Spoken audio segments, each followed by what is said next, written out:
네, 일주일 만에 또 보네요. 네, 어, 오늘은 실시간 강의가 아니라 온라인 강의로 여러분들이 요청을 해서 작업을 하겠습니다.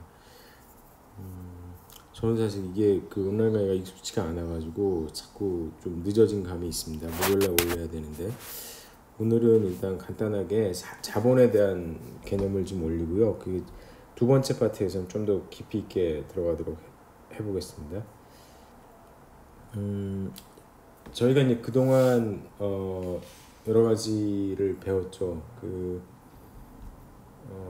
분계에 대해서 좀 배웠었고요. 그죠? 그다음에 어, 매수채권 거래, 재고자산은 약간 여기서 얘기를 하고 대선충당금 거래를 어떻게 분계 처리할 건, 회계 처리할 건가 그 얘기를 했었고, 그다음에 지난 시간에 우리가 그 감가상각비에 대해서 좀 얘기했죠. 이용자산 중심으로 그 감가상각 하던 자산에 끝까지 안 쓰고 처분했을 때 그 이용자산 처분 손익 어떻게 생기는지를 좀 얘기를 했었어요. 그래서 지금 굉장히 그 한 학기 동안 그 좀 그래도 중요하다고 생각하는 것들을 큰 거 위주로 가고 굉장히 디테일한 내용들은 저희가 좀 생략하고 가고 있습니다. 왜냐면 회계라는 거를 저희가 이제 4년 동안 한 학기 동안에 그 맛을 다 봐야 되기 때문에, 그래서 오늘은 또 새로운 챕터예요. 자본에 대해서.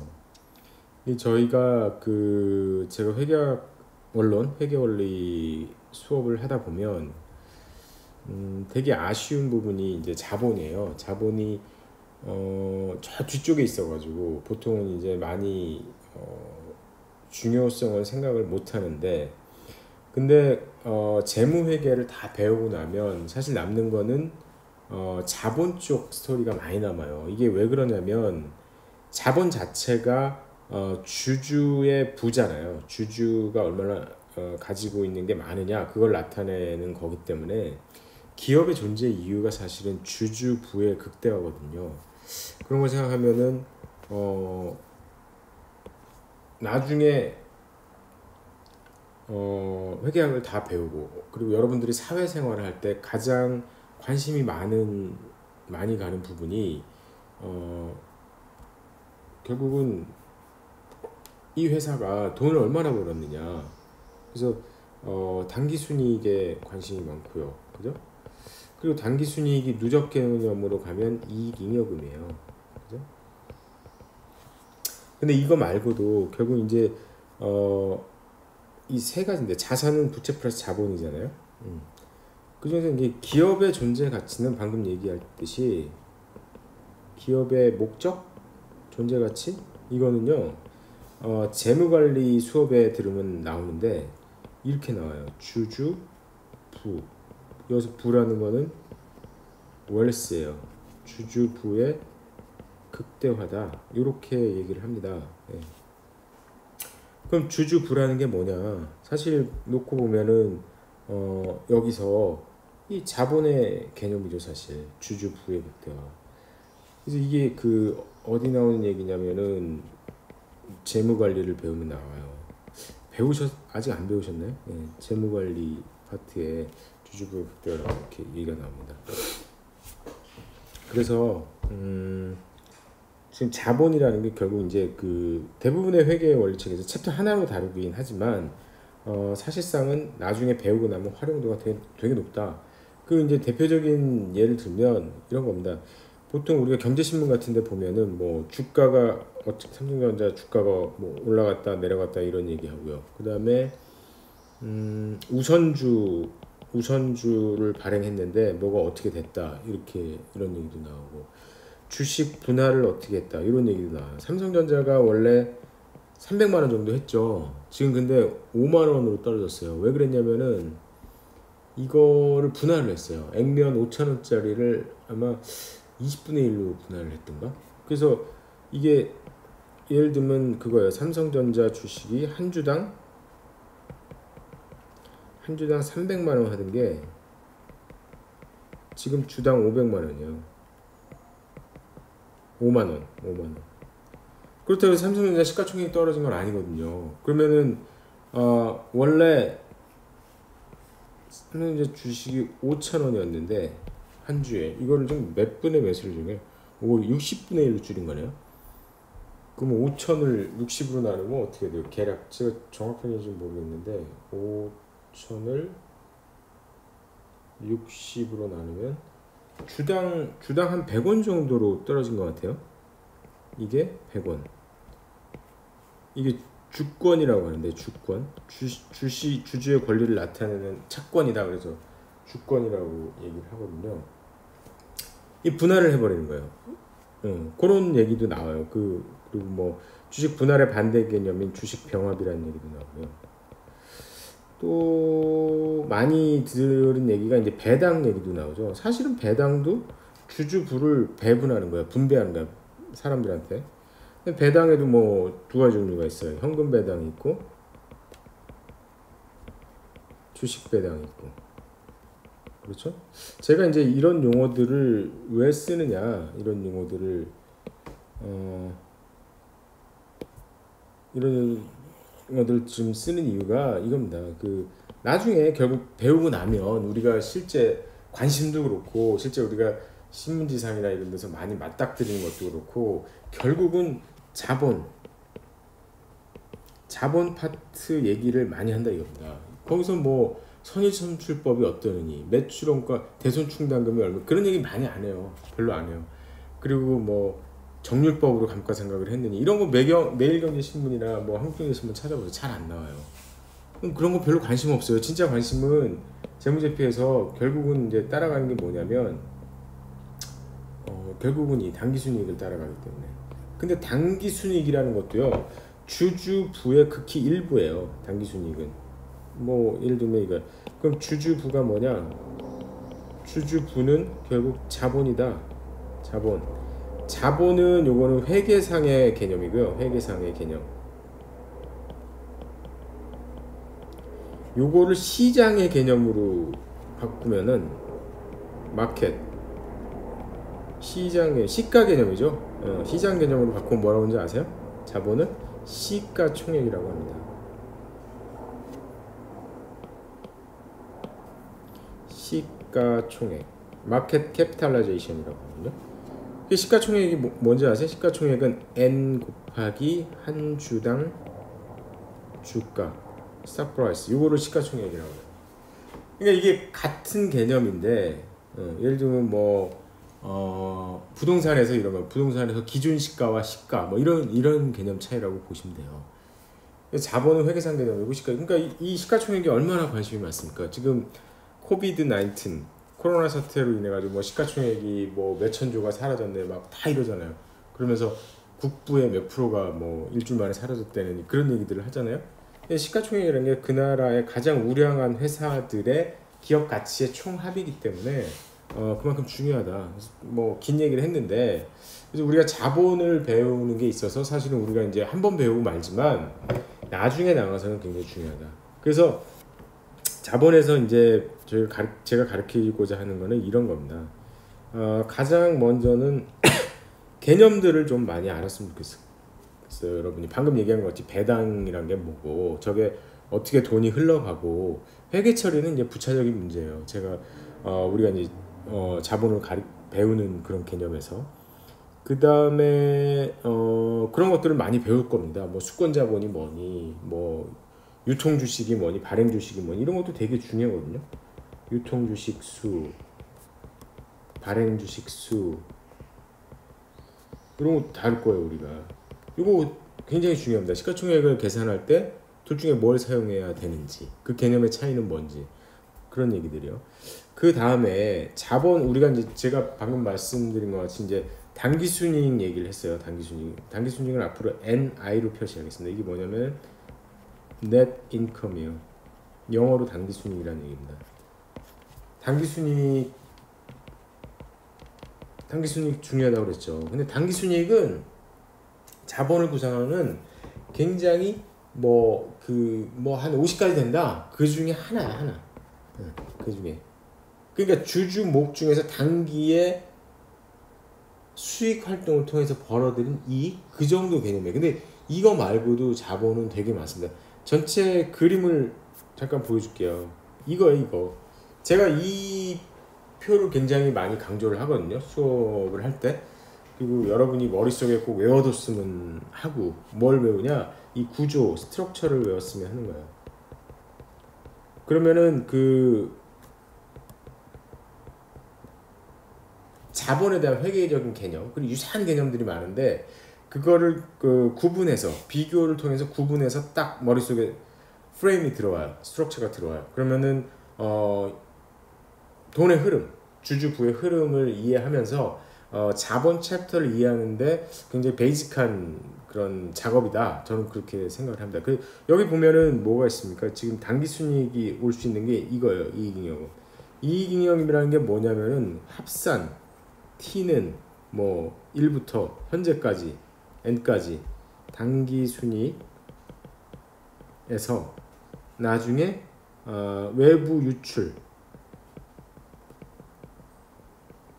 다른 말로 하면은 뭐 유보이익이라고도 하죠. 그거의 합계가 이익잉여금이에요. 당기순이익은 이번 기에 이익 하나만을 얘기하잖아요. 근데 요거 말고도 얼마나 많습니까? 이렇게, 그죠? 이런 것들이 되게 많다. 그래서 요거에 대한 스트럭, 이걸 어떻게 다 외워요? 그래서 저는 이따 얘기하겠지만 여기 납, 자, 이, 기, 뭐 의미는 없어요. 제가 그냥 앞자를 딴 건데, 납자 이기를 머릿속에다 넣어놓고 각각의 개념들, 이 개념들을 인투이티브하게 여러분이 데피니션을 가지고 있으면 굉장히 튼튼해져요. 네, 자본에 대해서. 그래서 요거를 배우겠다는 겁니다. 제가 지금 하는 얘기가. 그래서 두 번째가 자본을 구성하는 네 가지 카테고리, 프레임워크를 여러분 머릿속에 넣어주기 위해서 가는 거고요. 그 다음에 중요한 회계 처리들이 있는데요. 우리가 이제 가장 신경을 써야 되는 부분은 이제 주식 발행 부분이에요. 주식을 발행할 때 이제 어떻게 회계 처리를 할 것이냐, 그거에 대한 얘기예요. 주식 발행이라는 개념은 이제 좀 지금 잠깐 보면 이 주식 발행 개념은 이렇게 하면 좀 멋있죠. 1번 개념은 이런 거예요. 지금 제가 찾아보니까 SK텔레콤, 삼성전자는 지금 액면 불안해서 의미가 없고요. SK텔레콤 한 주 가격이 21만 500원인가? 이 정도 하더라고요. 액면은 5,000원이겠죠. 21만 500원. 그러면 이제 무슨 얘기냐면은 SK텔레콤이 주식을 발행하는 거예요. 앞에서 보이는 요거를 발행하는 겁니다. 예. 그거를 발행을 하면 이런 개념이 되거든요. SKT라는 회사가 아까 저 앞에 나온 초록색 있죠? 초록색 주권, 주식을 줘요. 초록색으로 칠해볼까 이렇게? 네, 주식을 이렇게 줍니다. 그러면은 누가 여기 하냐?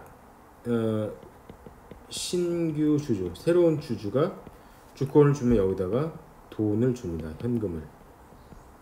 이게 일종의 어떤 행위죠? 이게 출자 행위라는 거죠. 이게 출자 행위예요. 그죠? 출자 행위. 이 출자 행위를 신규 주주가 아니라 SK텔레콤 입장에서 어떻게 회계 처리할 거냐?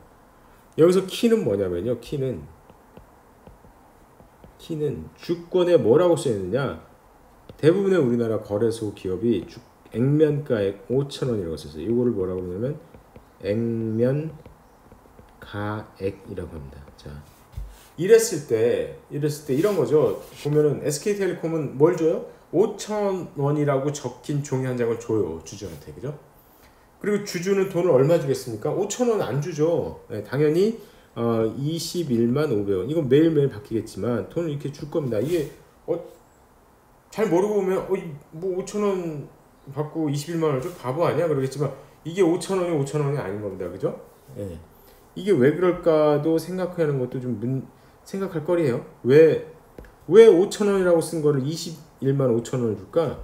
이게 주가 결정 모델이에요. 예를 들면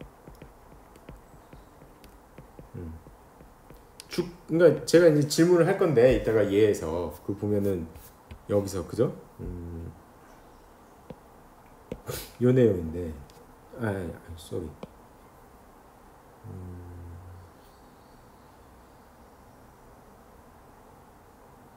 뭐였죠? 여기 있네. 여기 주가는 어떻게 결정될까? 이 질문을 제가 했습니다. 그죠? 요거에 대해서도 저희가 잠깐 볼 거예요. 어차피 주가라는 게 자본의 총합적인 시장 가치이기 때문에 그죠? 그래서 이런 것도 볼 거고요. 굉장히 유익합니다. 사실 그 자본을 배우는 게. 그 다음에 배당은 어떻게 처리하냐? 그런 얘기 들어봤어요? 배당 납 기준이라느니, 배당 결의일, 배당 처분일, 의사결정일, 배당금 지급일, 뭐 날짜가 3가지가 다른 게 있습니다. 그거가 되게 헷갈리는데 그때 회계 처리를 어떻게 할 건가에 대한 얘기예요. 그게 여기 이제 티칭 노트에서 보면은 이거죠. 이거 배당 기준일, 그죠? 배당 기준일, 배당 결정일, 배당금 지급일.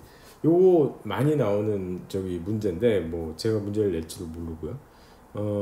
그거에 대해서 이해를 하는 겁니다. 배당에 대해서. 배당도 회사 안에 있던 자본 금액이 회사 밖에 있는 주주한테 재원이 흘러나가는 그런 개념이거든요. 그렇게 얘기를 하고요. 그 다음에 주식을 소각한다는 얘기 들어봤어요? 주식을 삼성전자가 주식을 발행했는데 그걸 다시 사들여. 그래서 불로 태워버려. 없애. 개념은 소각이 이제 그런 태우기 하겠습니까? 뭐 어떻게 뭐 파쇄기로 종이 파쇄기로 찢어버리겠죠. 어떻게든 그런 게 이제 감자 자본을 감소시킨다 그래서 이제 감자라고 하고요. 주식 소각이라고도 얘기합니다. 요거 가기 전에 중간에 개념이 있어요. 그러니까 시중의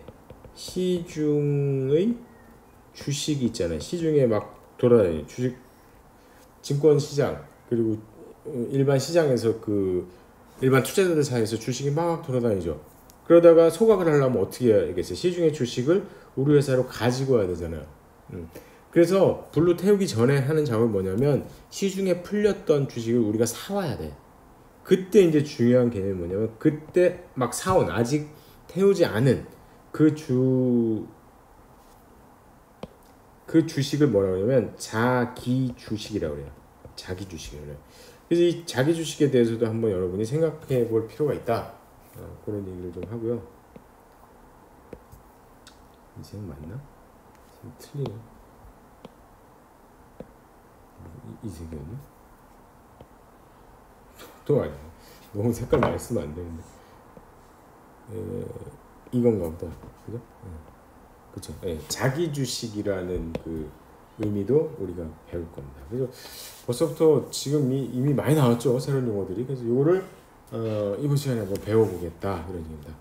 그 다음에 제가 사실은 이게 교재에는 없습니다만 이게 요 네 번째 개념이 뭐라 그러나 그러니까 이런 거잖아요. 우리가 그 재고자산의 정의를 공부할 때 유형자산과 투자자산의 정의를 같이 비교해서 공부했잖아요. 그래서 뭔가 어떤 개념을 더 정확하게 이해를 하려면 굉장히 비슷한 약간 혼동이 될 수 있는 유사 개념하고 비교해서 생각을 하면 그 개념이 더 뚜렷하게 드러납니다. 그거는 뭐 모르겠어요. 좀 교육학자도 아니지만 그렇더라고요. 제가 보면. 그래서 주식이란 거하고 비슷한 게 이제 사채예요. 사채는 두 가지 종류가 있어요. 사채 그러면 뭐 연 이자율 뭐 40%, 안 갚으면 뭐 그죠? 검은 옷 입은 사람들이 막 끌고 가고 막 때리고 막 그런 사채도 있고요. 그런 사채는 요런 사채예요. 프라이빗 론이라고 해서 사채고요. 이 보통 사채는 회사에서 발행하는 채권이다. 그래서 이 사채예요. 그래서 우리는 이거는 공부 안 해요. 이거는 뭐 회계에서 다루지 않아요. 이런 거 쓰면 안 돼요. 그죠? 쓰면 안 되고 회사에서 발행하는 사채다. 그래서 회사 사자를 써서 사채라고 하는데 아쉽게도 우리는 시간 관계상 이제 사채를 배우질 않았죠. 사채가 우리 몇 장인가요? 부채 개념, 장기 부채 개념인데 12장, 네, 12장이네. 챕터 10인데 우리는 저건 스킵했어요. 네, 그냥 개념만 알고 가면 돼. 그래서 이 영어로는 이제 band라고 하는데 요거랑 비교해서 한번 볼게요. 이게 요 테이블인데요. 이 테이블을 여러분이 아마 많은 분들이 아실 거예요 이미. 근데 이거를 정확하게 이제 클리어하게 정리를 하고 가면은 되게 좋다. 좋습니다. 이게 세상을 이해하는데 되게 좋습니다.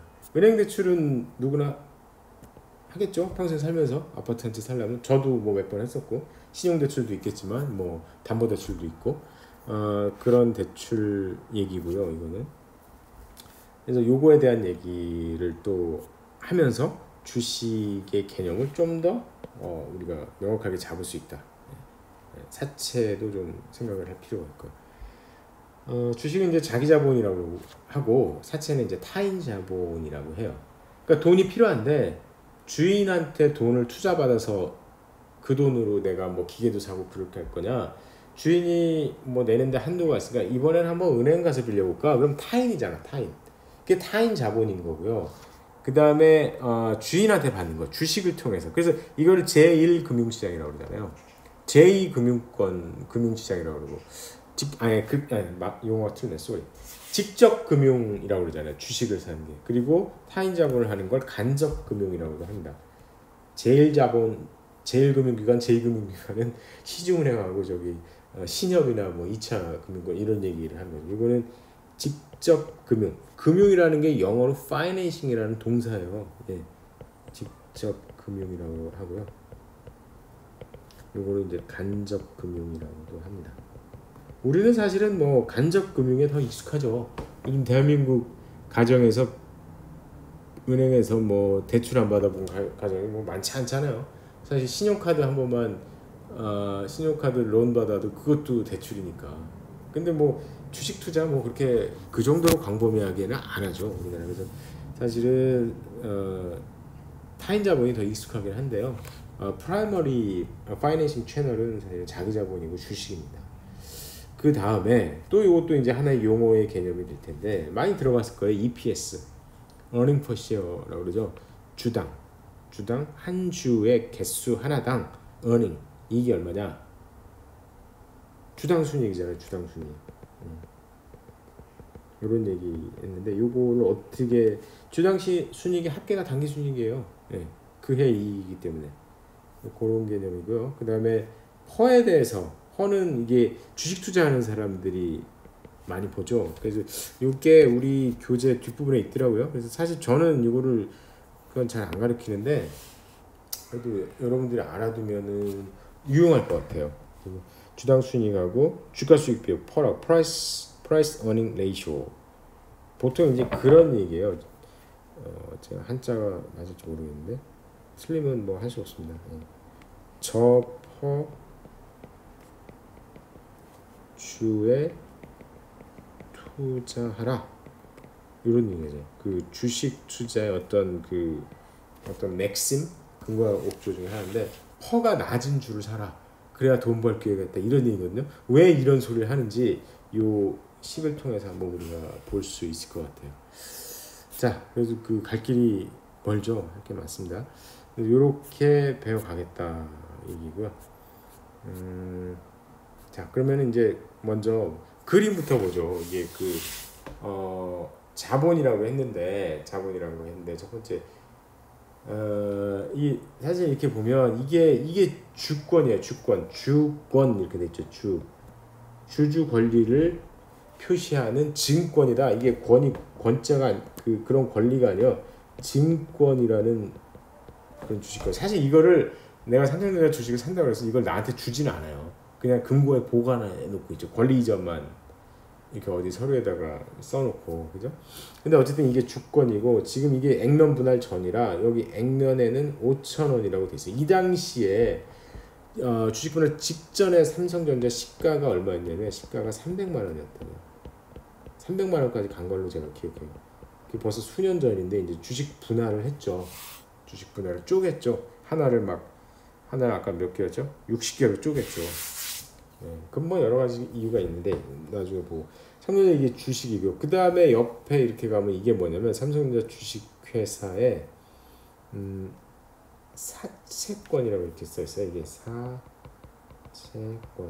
아까 제가 뭐라고 했어요? 이게 프라이빗이 아니라 회사 사라고 그랬잖아요. 사채권.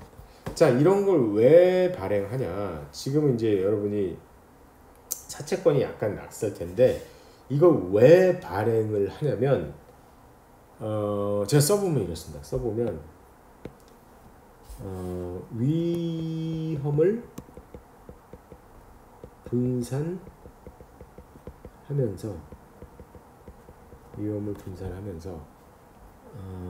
다수의 사람으로부터 거대 자금을 모으기 위한 그러기 위해서 어떻게 해야 되죠? 분산하고 다수부터 모여야 되니까 이 증권 하나의 가격이 결코 많이 비싸면 안 돼요. 그죠? 그래서 삼성전자는 시가가 오르기 전에 잘 나가기 전에 5,000원짜리씩 발행했어. 이게 그래가지고 뭐 수천억을 회사로 끌어들이는 겁니다. 이게 아니면 어떤 방법이 있겠어요? 회사에서 돈을 끌어들이는 방법이. 은행 가서 뭐 삼성전자건 SK텔레콤 가서 봐라. 우리 1년에 당기순이익이 2조 20조 나는데 1조 대출 해줄래? 그러면 은행이 좋아하겠죠. 그죠? 그러면은 1조를 여러 명이 아니라 한 은행에서 한 번에 그냥 받을 수 있죠. 그럼 뭐 거래 비용도 줄고 여러 가지가 좋지만 은행이 쉽사리 안 빌려줄 거예요. 위험하니까. 1조 빌려줬다가 그 사업이 잘못되면 어떡해요? 그럴 수 있거든요. 근데 삼성전자 주권을 이렇게 만들어가지고 우리나라 전체 국민에 대해서 살 사람 사고 싫으면 말고 그러면 그래도 LG전자 주식수가 주주수가 20만 명이라고 했죠. 삼성전자도 뭐 꽤 될 겁니다. 적을 수도 있고요. 금액 자체가 크니까 뭐 아무나 못 달려들잖아요. 우리나라는 이제 주식거래 최소 단위가 10주 이상 사야 되거든요. 그래서 예전에 삼성전자가 300만 원 할 때는 함부로 주주되기가 쉽지가 않았어요. 3천만 원 여윳돈이 있어야 돼. 근데 3천만 원 여윳돈을 주식에 낸다는 얘기는 사실은 저는 다 날려도 난 괜찮아. 그런 얘기예요.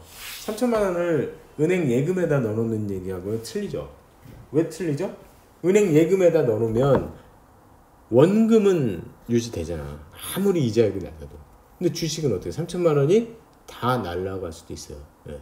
삼성전자 예를 들면 뭐 스마트폰 공장하고 뭐 반도체 핵심 공장 라인이 뭐 그냥 극단적인 얘기입니다. 핵폭탄을 맞아서 내일 아침에 다 전소가 됐어요. 그래서 이제 삼성전자 재기불능, 청산 절차, 폐업 그러면은 300만 원이 빵원 되는 거예요. 근데 예금은 그렇지가 않죠, 그죠? 우리나라 예금자 보호법도 있고 그게 뭐 예금자 보호법 1인당 5천만 원인가? 그게 없더라도 사실은 예금 해놓은 게 저도 뭐 50평생 살았지만 내가 예금 넣은 게 원금 훼손됐다는 얘기 들어본 적 없어요. 예, 대한민국에서. 근데 주가는 이제 깡통 주식이다 해가지고 많이 떨어지죠. 예. 그래서 재원 조달 방법이 이제 그렇기 때문에 주식을 사는 겁니다. 사람들이 주식을 하고 주식에 투자를 하고 이런 스토리들이 있는 겁니다. 이제 두 가지가 했고 채권을 사는 이유는 뭘까요? 채권을 사는 이유는 달리 또 얘기하면 이런 거예요. 채권을 사면은 기간이 지날 때 보통 6개월에 한 번씩 현금으로 이자를 줘요. 먹고 살으라고. 네. 너무 좋죠. 주식은 이자 안 줘요. 네. 그런 거 없어요. 근데 이게 이자 받는 쿠폰 같은 거예요. 이걸 내면은 이제 요즘은 뭐 이렇게 안 하고 약정에 의해서 그냥 통장에 쏴주는데 근데 삼성전자가 원래 얼마였죠? 5,000원이었죠? 5,000원이었던 게 그게 주식 분할 전에 300만 원이 된 거잖아요. 공이 막 엄청 늘은 거잖아요.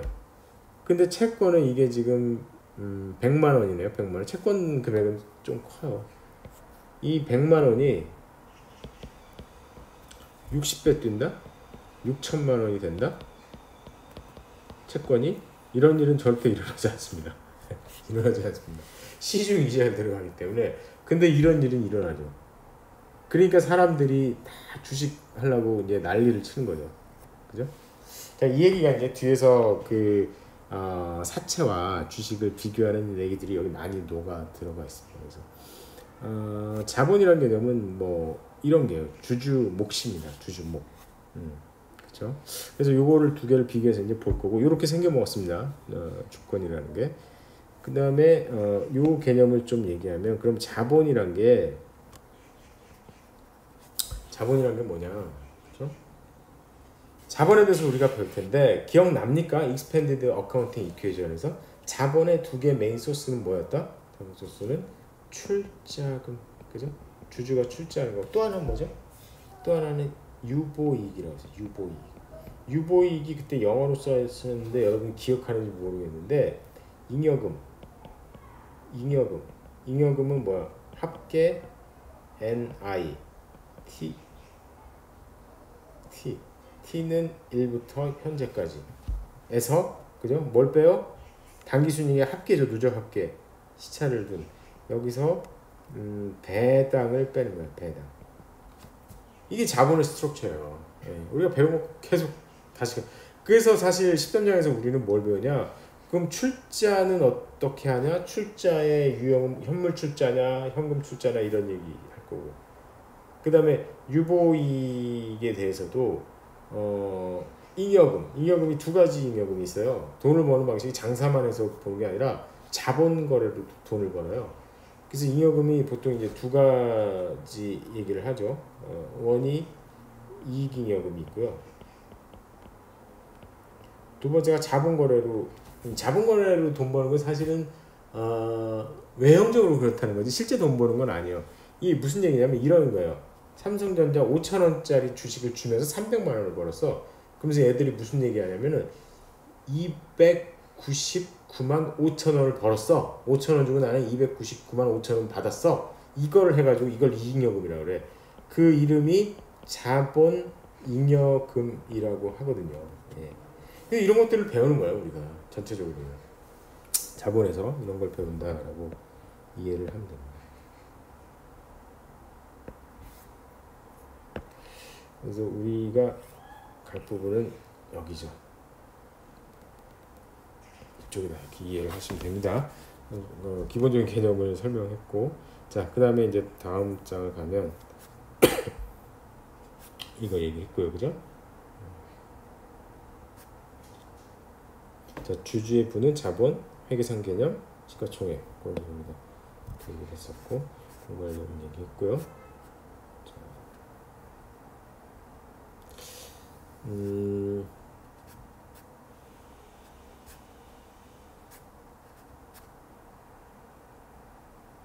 요거는 조금 이따 보고 이거를 한번 해볼게요.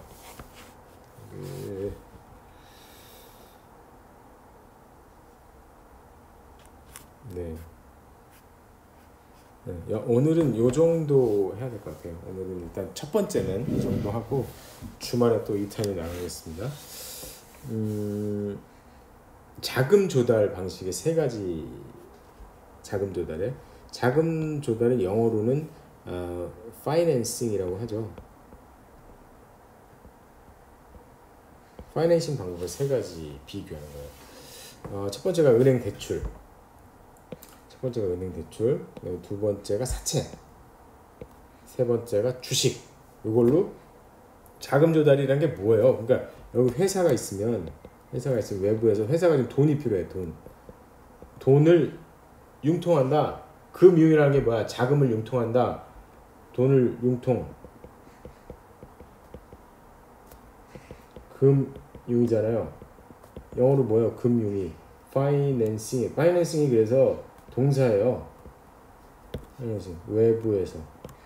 외부에서 우리 회사 안으로 돈을 갖고 오는 방식이 크게 두 가지가 있습니다. 크게 두 가지가 뭐냐면 얘네 타인 자본을 이용하는 경우가 있고요. 그 다음에 주인을 새로 모아서 가지고 오는, 새로 모을 수도 있고 기존 주인한테 너 더 낼래? 한번 냈는데? 뭐 이럴 수도 있습니다. 그래서 자기 자본으로부터 돈을 끌어오는 두 가지 방식이 있어요. 그죠? 자, 우리가 이제 가장 익숙한 거는 은행 대출이죠. 네, 은행 대출. 은행 대출인데 이 영어로 제가 이제 만들어서 영어로 되어 있습니다. 자, 은행 대출은 뭐냐? 관계가 내가 은행 가서 이제 돈을 빌린다. 그럼 나하고 그 은행 간에 이제 계약. 저도 이제 대출을 신용 대출을 뭐 가끔 받고요. 뭐 그렇게 제가 막 살지는 않아요. 뭐 빚은 그렇게 없습니다. 근데 옛날에 뭐 집을 한번 살 때 돈을 대출을 받은 적이 있고요. 신혼 초기에 돈이 없어서 전세자금 대출도 받아봤고. 그러면 그 사람들 이제 여기 은행 다니는 학생들도 있을 텐데 저에 대해서 여러 가지를 조사하죠. 직장 어디 다녀? 너 공기관이야? 연봉이 얼마야? 막 너 보증인 세워봐. 누구 있어? 그리고 뭐 1년에 연봉이 얼마야? 그래서 신용대출 한도도 주고. 그죠? 그러니까 굉장히 나에 특화된 어떤 계약을 한다고요. 예. 그러니까 개인 특화 계약을 한다. 컨트랙을 맺는다고요. 원투원 계약을 맺는 거예요. 그러니까 이게 되게 시간이 많이 걸리고, 예. 근데 은행의 주수입원은 요즘은 대출이기 때문에 그렇게 되는 거죠. 그래서 뭐냐면은 나에 특화됐기 때문에 당연히 내가 1억을 빌렸어요, 은행에서. 근데 제 동생이나 제 친구가 1억을 빌리고 싶은데 그 막 신용조사하고 막 이게 시간이 너무 많이 걸리니까, 그리고 막 보증 수수료도 내고 그러잖아. 귀찮으니까 제가 이제 돈이 갑자기 생겨서 이제 이 돈 대출 필요 없다 그러면, 김 교수 그거 내가 그 대출 떠안으면 안 될까? 이렇게 하면서 나한테 넘겨. 그 대출 계약서 내가 책임지고 갚고 쓸게. 그게 되겠어요? 안 돼요. 예, 그게 무슨 얘기냐? 트랜스퍼가 안 됩니다. 트랜스퍼가 이 주주의 권리라든지 채무자의 권리가, 사채 같은 경우는 채무자의 권리가 타인한테 이전이 안 됩니다. 근데 주식은 어때요? 내가 삼성전자 주식을 샀어요. 근데 삼성전자 요즘 잘 못하는 것 같아. 요즘 스마트폰이 좀 옛날 같지 못한 것 같아요. 뭐 지금 코로나 상황에서도 되게 선방하고 있지만 옛날만 못한 것 같아. 삼성전자 이거 트랜스퍼 해야겠다. 그거 쉬워요. 그죠? 오늘 트랜스퍼 계약권 신청을 해버리면 다음날 누군가 사가요. 그게 오픈마켓입니다. 오픈마켓은 트랜스퍼를 하기 때문에 이게 되게 장점인 거예요. 이것 때문에 아까 제가 얘기한 그 뭐죠? 요 부분을 제가 하이라이트를 좀 쳐야겠네.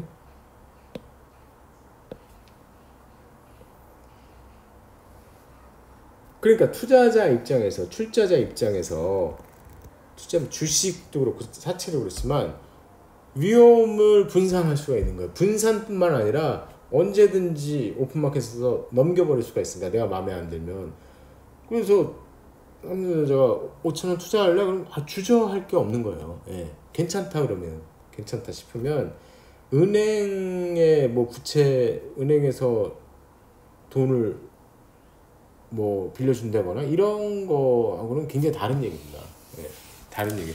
개인적인 금융거래하고는 되게 달라요. 그래서 트랜스퍼업을 하느냐, 트랜스퍼업을 하다는 얘기는 이런 그 비주얼한 증권들이 쉽게 오픈마켓에서 거래가 됩니다. 예. 그래서 사실 상장이란 개념이 상당히 중요하잖아요. 회사가 상장하는 데서. 상장 아무나 합니까? 우리나라의 거래소하고 코스닥 거래소가 몇 개 기업이죠? 뭐 그래가지고 한 1,700개 정도 기업이 상장도 있잖아요. 상장의 의미는 그 회사 주식이 오픈마켓에서 자유롭게 거래된다. 믿을만한. 물론 장외 주식도 있어요. 근데 그거는 아직 지금 퀄리티가 떨어진다고 보는 거죠. 그래서 개인 특화 계약이 아니라 이게 트랜스퍼가 안 된다는 얘기예요. 근데 반대로 사채나 주식은 트랜스퍼가 됩니다. 쉽게. 그러니까 위험이 분산되는 거예요. 사채권도 마찬가지. 사채권도 돈을 모으기 위해서 자잘한 걸 하는 거고. 그래서 릴레이션 관계도 원투 매니가 되는 거예요. 다수. 원은 누구겠습니까? 이게 회사죠. 회사. 그런 얘기죠. 그 다음에 돈을 사용 대가. 자금의 사용 대가가 어떻게 됩니까? 자, 채권 같은 경우는 은행이나 사채는 돈을 빌린 거예요. 대출 받은 거예요. 대출 받았으니까 대출 이자를 내겠죠. 대출 이자는 당연히 예대 마진 차이 때문에 예금 이자율보다 높아요. 예. 그거 차이로 은행이 이제 먹고 사는 거 아닙니까? 그래서 인트레스트라는 이자 비용을 내야 돼요. 회사 입장에서는 이자 비용을 내요. 예. 회사가 주체는 지금 회사입니다. 개인이라고 생각하면 안 돼요. 회사가 은행에서 대출을 받고 회사가 사채를 발행해서 돈을 모으고 회사가 주식을 발행해서 주주로부터 돈을 받았을 때의 얘기예요. 이자 비용을 내요. 근데 주식은 디비던드라는 이자하고 비슷한 개념이 이제 배당의 개념인데요. 배당은 돈의 자금 사용 대가는 아니에요. 사용 대가는 아니고요. 이거는 profit sharing, profit이 이익이 났을 때 이게 왜 중요한 차이냐? 회사가 망해도 이자는 어떻게 해요? 이자는 내야 돼요. 회사가 망하면 배당 달라는 주주는 미친 사람이에요. 예, 제정신이 아니에요. 자기 회사인데 줄 여력이 없는데 뭐. 근데 망해도 거덜나도 이걸 안 주면 영어로 여길 갑니다. 예. 예, 감옥을 갑니다. 예. 이게 형사인지 민사겠죠. 예, 민사처벌을 받아서요. 민사상의 계약을 어겼다고 해서 감옥. 여기는 그런 일도 없고. 그러니까 뭐야? 자, 이 개념이 뭐 핵심적인 내용은 아니지만 제가 그냥 얘기를 하면 여러 가지가 얽혀 있는데 그러니까 채권이 안정적이라는 거죠. 사채나 은행 대출 그러니까 투자하는 게 주식 투자자 입장에서는 이쪽에 이제 투자자 입장 이쪽에서 투자자 입장에서 보면은 사실은 내 돈을 날리고 싶지가 않아? 그러면은 채권에다 투자를 하는 거죠. SK텔레콤 채권이라든지 뭐 정부 채권도 마찬가지고요. 근데 회사 입장에서는 뭐 그렇게 되고, 그렇죠? 그러니까 주식에 하면은 배당이라는 게 들쑥날쑥해요. 이익이 나야 받을 수 있는 거고, 그렇죠? 그리고 아까 얘기했듯이 본전도 못 건질 수 있고. 근데 왜 주식 투자하죠, 사람들이? 뭘 노리고 하는 거죠? 5,000원짜리가 300만 원 되잖아요. 예. 인생 역전의 기회가 오잖아요. 예. 그래서 보통 우리가 이제 국민연금 내잖아요. 그럼 국민연금 재단에서 주식 투자 국민연금 재단에서 1년에 예를 들면 뭐 한 100조를 받았어? 전 국민한테? 얼마인지 모르겠어요, 정확히. 100조를 받았어? 그럼 그거 가만히 갖고 있으면 안 되잖아. 이 사람들 55세인가? 60세부터 줘야 되잖아요, 연금을. 그럼 가만히 갖고 있으면 인플레이션이 상승하는데 가만히 갖고 있으면 못 주죠. 그러니까 뭔가 인플레이션 이상은 커버해야 되잖아. 은행에다 넣는다고 그게 됩니까? 안 돼요. 은행에다만 넣어가지고는 1년에 뭐 세금은 안 내겠지. 뭐 국민연금은 세금이 지금 21%인가? 근데 그거 해가지고 어떻게 나중에 그걸 다 줘요. 죽을 때까지 줘야 되는데. 그러니까 뭔가 투자를 해서 이익을 내야 돼요. 국민연금 같은 경우에. 그쵸?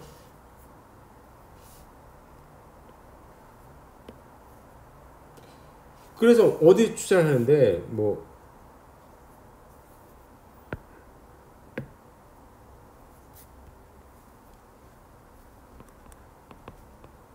자본 파트가 되게 할 얘기도 많고요.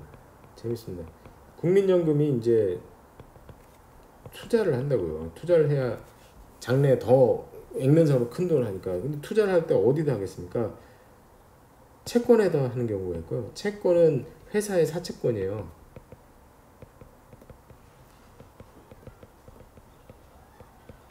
그 다음에 주식에다 투자를 하는 겁니다. 회사 주식이죠. 근데 주로 어디 투자할 것 같아요? 주식에다 100% 한다? 큰일 납니다. 예. 원금도 못 건질 수도 있어요.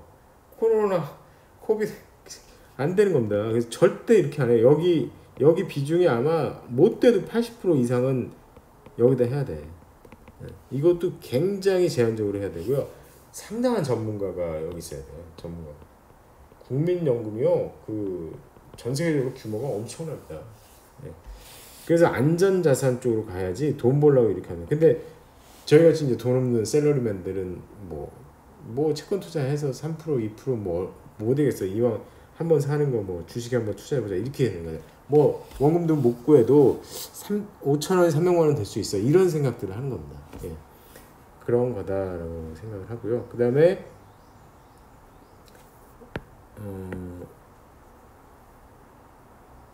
또 하나는 이제 이게 원금을 상환해야 되느냐 이런 얘기입니다. 이게 원금 상환 의무. 자, 대출 같은 경우 돈을 빌렸으면 반드시 상환해야죠. 상환 못하면 또 프리즌. 그죠?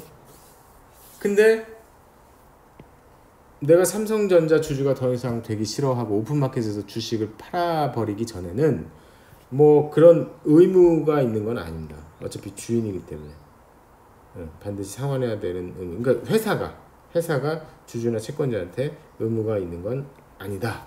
이렇게 이해하시면 됩니다. 이 정도 했는데요. 생각보다 많은 설명을 했네요.